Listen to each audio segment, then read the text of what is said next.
बिस्मिल्लाहिर्रहमानिर्रहीम। अस्सलाम वालेकुम।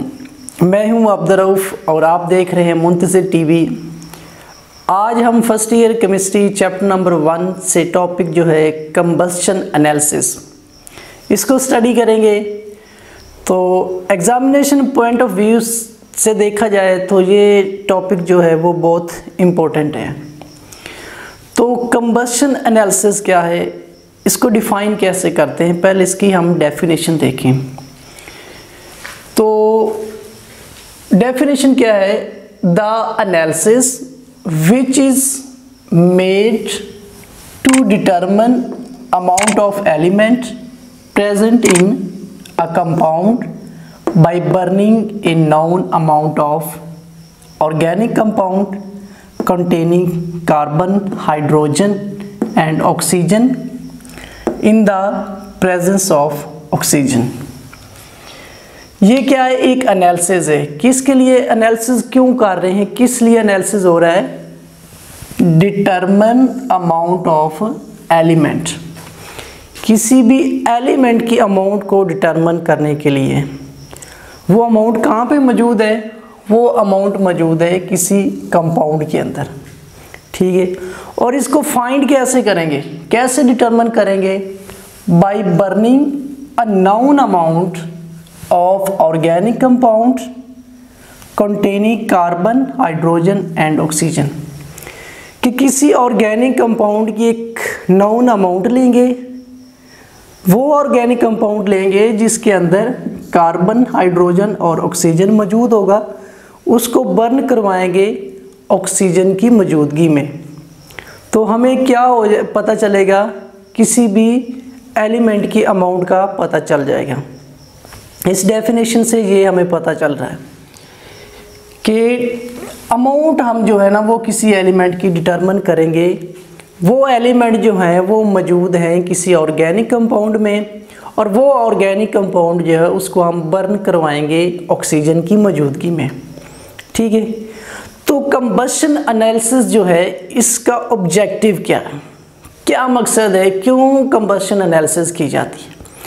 तो कंबशन एनालिसिस जो है ना ये परसेंटेज कंपोजिशन के लिए की जाती है कि कंपाउंड के अंदर कौन कौन से एलिमेंट मौजूद हैं और उनकी परसेंटेज कितनी है, हर एक एलिमेंट की कंपाउंड के अंदर परसेंटेज कितनी। तो इस चीज़ को परसेंटेज कंपोजिशन कहते हैं, ठीक है।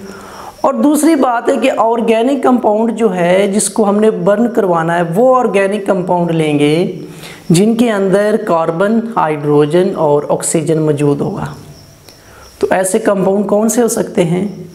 ऐसे कंपाउंड जो है ग्लूकोज हो सकता है, फ्रक्टोज हो सकता है, उसके अलावा एल्डिहाइड हो सकता है, कीटोन हो सकता है, एस्टर हो सकता है, ईथर हो सकता है। तो ऐसे कंपाउंड जो है ना उनको बर्न करवाएंगे और उसके नतीजे में नोन अमाउंट जो है वो हम फाइंड आउट करेंगे, ठीक है। तो जब हमारे पास परसेंटेज कंपोजिशन आ जाती है, ठीक है, तो परसेंटेज कंपोजिशन आने के बाद हम एम्पिरिकल फार्मूला फाइंड आउट कर सकते हैं। जब हमारे पास एम्पिरिकल फार्मूला आ जाता है तो हम मॉलिक्यूलर फार्मूला जो है वो फाइंड आउट कर सकते हैं। तो कंबशन एनालिसिस से हम परसेंटेज कंपोजिशन भी मालूम कर सकते हैं, एम्पिरिकल फार्मूला भी मालूम हो सकता है और मॉलिक्यूलर फार्मूला भी मालूम हो सकता है, ठीक है। मेन जो हमारा मकसद है वो है परसेंटेज कंपोजिशन का। तो परसेंटेज कंपोजिशन के साथ साथ एम्पिरिकल फार्मूले का भी पता चल जाता है और मॉलिक्यूलर फार्मूला का भी जो है पता चल जाता है। तो कंबशन जो है, कंबशन क्या होती है, जनरल कंबशन क्या होती है? कि कोई ऐसा सब्सटेंस, कंबशन को डिफाइन कैसे कर सकते हैं? कोई ऐसा सब्सटेंस, कोई ऐसी शय, कोई ऐसी चीज़ जिसको ऑक्सीजन की मौजूदगी में बर्न करवाएं और प्रोडक्ट में से एक चीज़ कार्बन डाइऑक्साइड हो, तो इसको कंबशन कहते हैं। दो चीज़ें ज़रूरी है कंबशन के लिए।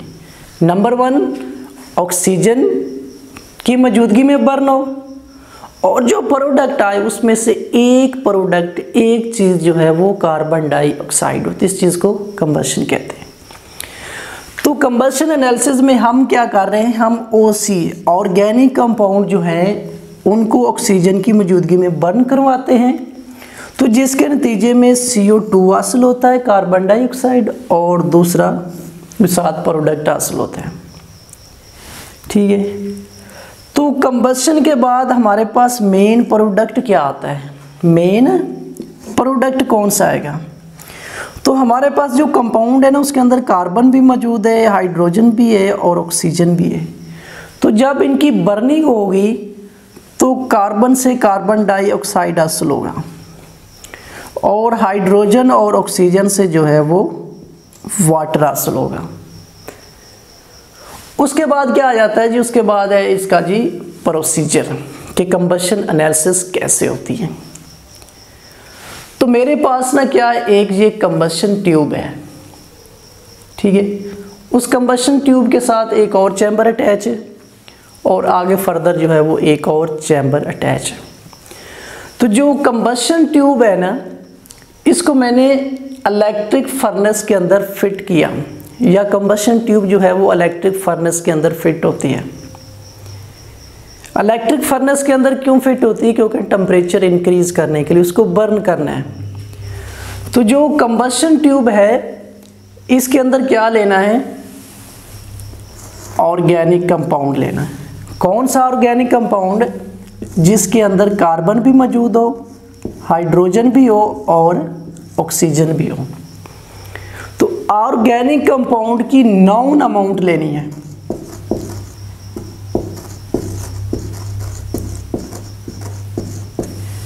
ठीक है,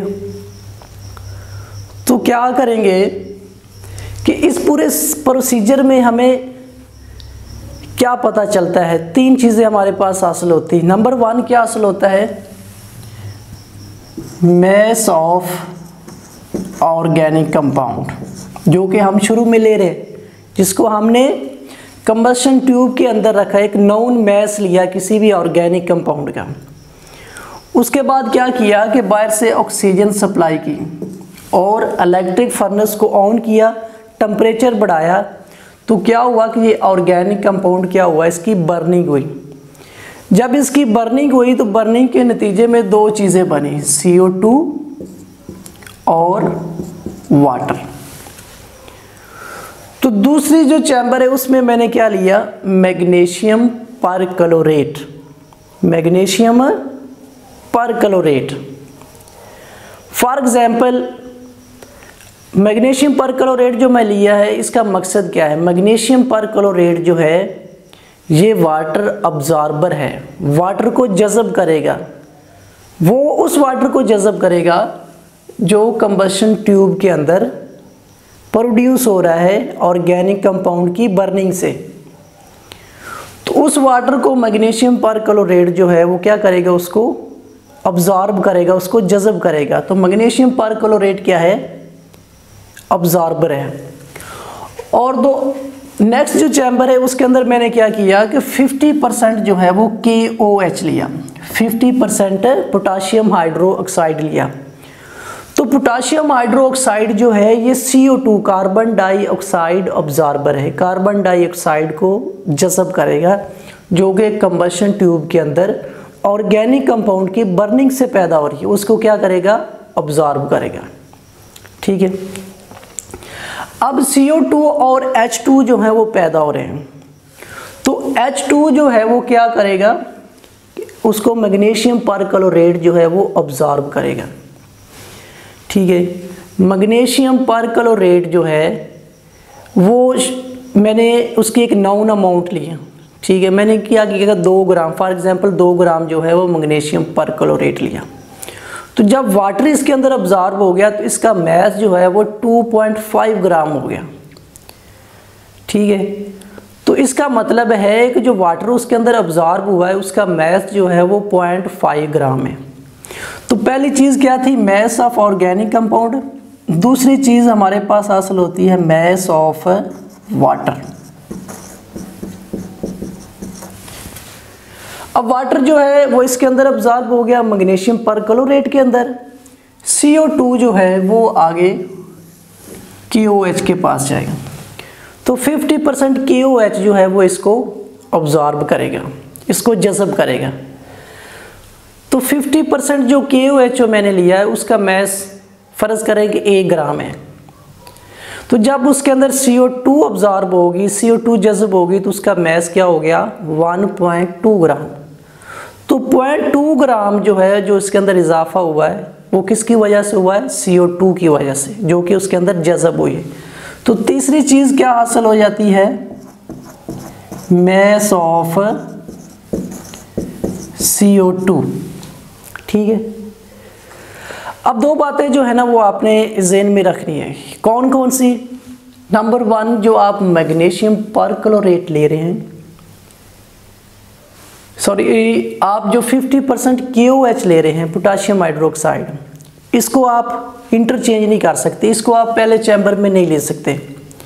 उसकी 2 वजह होगी। उसकी क्या 2 वजह हो सकती है कि KOH जो है ना ये कार्बन डाइऑक्साइड को भी जज़ब करेगा और उसके साथ साथ ये वाटर अब्जॉर्बर भी है, तो वो ऑक्सीजन को, वाटर को भी अब्जॉर्ब कर लेगा और CO2 को भी जो है वो अब्जॉर्ब कर लेगा। दूसरी बात है कि 50% KOH क्यों लिया? 50% KOH 100% या कंसंट्रेटेड KOH नहीं लिया। उसकी वजह ये है कि वो क्या करेगा, वो कार्बन डाइऑक्साइड के साथ साथ वाटर को भी अब्जॉर्ब करेगा, अपनी तरफ अट्रैक्ट करके उसको अब्जॉर्ब कर लेगा। ठीक है, तो इसलिए जो है वो 50% KOH लिया गया। अब H2 जो अब्जॉर्बर है वो क्या है, मैग्नीशियम परक्लोरेट है, मैग्नीशियम परक्लोरेट, इसको डिहाइड्रेटिंग एजेंट भी कहते हैं। तो ये क्या करेगा, वाटर को अब्जॉर्ब कर लेगा। और CO2 अब्जॉर्बर जो है वो क्या है 50% KOH, ये CO2 को जो है वो अब्जॉर्ब कर लेगा। उसके बाद क्या है जी, कैलकुलेशन है। कैलकुलेशन कैसे करनी है, हम जो है वो कंपोजिशन ऑफ एलिमेंट जो है या composition percentage composition find out कर रहे हैं, मतलब कि हर एलिमेंट का अलग अलग परसेंटेज जो है वो फाइंड आउट करनी है। तो हमने क्या किया कि हमने ऑर्गेनिक कंपाउंड लिया। कौन सा ऑर्गेनिक कंपाउंड लिया, जिसके अंदर कार्बन है, हाइड्रोजन है और ऑक्सीजन है। तो नंबर 1 क्या है, परसेंटेज ऑफ कार्बन हम मालूम करेंगे। कैसे मालूम कर सकते हैं, mass of CO2 divided by mass of organic compound into 12/14 into 100। अब मैस ऑफ CO2 कहाँ से आता है, तो मैस ऑफ CO2 जो कि 50% KOH के अंदर अब्जॉर्ब हुआ है, कितना अब्जॉर्ब हुआ है वो उसका मैस आ जाता है। अब मैस ऑफ ऑर्गेनिक कंपाउंड, जो स्टार्ट में आपने ऑर्गेनिक कंपाउंड लिया जिसको बर्न करवाया, ठीक है, उसके बाद 12 कहाँ से आता है, 12 मैस ऑफ कार्बन है, ठीक है, और 44 क्या है, mass of carbon dioxide into 100। ये कैसे आता है, फॉर एग्जांपल मैं कहता हूँ जी परसेंटेज ऑफ कार्बन मालूम करें, तो वो आप कैसे मालूम कर सकते हैं, परसेंटेज ऑफ कार्बन कैसे फाइंड आउट कर सकते हैं, mass of carbon 12 divided by 44। यानी कि मैं कहता हूँ कि कार्बन डाइऑक्साइड के अंदर कार्बन की परसेंटेज मालूम करें, तो वो आप कैसे फाइंड आउट कर सकते हैं, mass of carbon divided by carbon dioxide into 100। ठीक है, तो इस तरह percentage of carbon find out कर सकते हैं। परसेंटेज ऑफ कार्बन के बाद परसेंटेज ऑफ हाइड्रोजन, ठीक है, ये फाइंड आउट करनी है। अब ये कैसे करनी है, इसका क्या फार्मूला है, mass of water divided by mass of organic compound into 2.016 divided by 18 into 100। अब मैस ऑफ H2O यानी कि वाटर का मैस, ये कहाँ से आता है, ये कैसे आता है, तो मैग्नीशियम परक्लोरेट के अंदर जो वाटर अब्जॉर्ब हो रहा है वो मैस ऑफ वाटर है। ठीक है, कि कितना वाटर जो है मैग्नीशियम परक्लोरेट के अंदर अब्जॉर्ब हुआ है वो mess divided by mass of organic compound हो, यानी कि ऑर्गेनिक कंपाउंड जिसकी हम बर्निंग करवा रहे हैं उसका नाउन मैस लिया हमने, कुछ अमाउंट शुरू में उसके लिए जिसको हमने बर्न करवाया, तो वो mass of organic compound into, यानी कि 2.016 ये कैसे आता है। ठीक है, मैं अगर कहता हूँ कि हाइड्रोजन की परसेंटेज मालूम करें वाटर के अंदर, तो वो कैसे मालूम करेंगे, तो वो आप परसेंटेज ऑफ H कैसे फाइंड आउट करेंगे, मैस ऑफ हाइड्रोजन जो कि 2.0116 है, क्योंकि एक हाइड्रोजन का मैस 1.008 आता है, दो हाइड्रोजन का जो मैस होगा वो 2.016 आता है, divided by mass of water जो कि 18 है इंटू 100। तो परसेंटेज ऑफ हाइड्रोजन जो है वो यहाँ पे मैंने लिख दी। ठीक है, अब आपके पास कार्बन और हाइड्रोजन की परसेंटेज आ गई, तो आपने अब ऑक्सीजन की परसेंटेज फाइंड आउट करनी है, लेकिन इस मेथड से या इस फार्मूले से आप परसेंटेज ऑफ ऑक्सीजन नहीं फाइंड आउट कर सकते। उसकी क्या वजह है, क्योंकि हमें ऑक्सीजन का मैस ही नहीं मालूम, क्योंकि एक ऑक्सीजन तो वो ऑर्गेनिक कंपाउंड जो हमने लिया बर्निंग के लिए सैंपल के तौर पर उसके अंदर मौजूद है, और दूसरी ऑक्सीजन जो है हम बर्निंग के लिए इस्तेमाल कर रहे हैं, जो एक्सटर्नल ऑक्सीजन हम सप्लाई कर रहे हैं बर्निंग के लिए, उसका मैस भी हमें मालूम नहीं है। तो फिर हम कैसे फाइंड आउट कर सकते हैं मैस परसेंटेज ऑफ ऑक्सीजन, तो वेरी सिंपल मेथड है, method of difference, method of difference.